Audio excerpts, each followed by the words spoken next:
ஒரு world business man. இது அவருடைய வீடு தான். யாருன்னா அவர் தான் ஹென்றி. இவர் வேர்ல்டு பிஸ்னஸ் மேனாக இருந்து ரொம்ப நல்லாவே சம்பாதிப்பார். இவருக்கு ஒரு அழகான பொண்ணுமே இருக்கா. அவளுக்கு ரொம்ப நாளாக ஒரு ஆசை.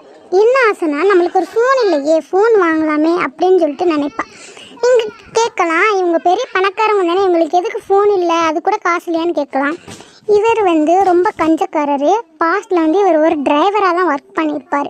எங்கே திருப்ப காசு செலவழித்தா நம்ம அதே நிலைமைக்கு போயிடுவோமோ அப்படின்னு நினச்சி ஒரு பைசா கூட அவர் மகளுக்காண்டி ஃபேமிலிக்காண்டி செலவு பண்ண மாட்டார்.